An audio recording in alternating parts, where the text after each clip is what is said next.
PM અને જર્મનીના ચાન્સેલરના પ્રવાસને લઈને ગાંધીનગરમાં તડામાર તૈયારી। કાલે અને પરમ દિવસે પ્રધાનમંત્રી આવવાના છે। ગાંધીનગરના પ્રવાસે 11મી તારીખે મહાત્મા મંદિર પાસેના મેટ્રો સ્ટેશનનું કરશે લોકાર્પણ। 12મી જાન્યુઆરીના મહાત્મા મંદિર ખાતે જર્મન ડેલિગેશન સાથે કરશે બેઠક। મહાત્મા મંદિર મેટ્રો સ્ટેશનના ઉદ્ઘાટન સમયે 7,000 લોકો કરશે અભિવાદન। પીએમના પ્રવાસને લઈ ગાંધીનગરમાં ગોઠવાશે ચુસ્ત બંદોબસ્ત। 10 આઈપીએસ અધિકારીઓને સોંપાઈ સુરક્ષા બંદોબસ્તની જવાબદારી। 20 ડીવાયએસપી, 50 પીઆઈ અને 100થી વધુ પીએસઆઈ રહેશે તૈનાત। આ તમામ બંદોબસ્ત જોતા લગભગ 10 આઈપીએસ ઓફિસર, જેમાં એડીજીથી લઈને એસપી સુધી ઓફિસર તૈનાત છે।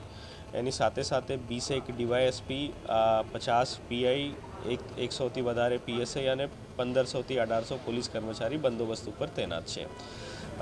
પોલીસ પબ્લિક કન્વીનન્સના ધ્યાનમાં રાખતા હોવા કઈ રોડ ઉપર ડાયવર્શન આપવામાં આવેલ છે।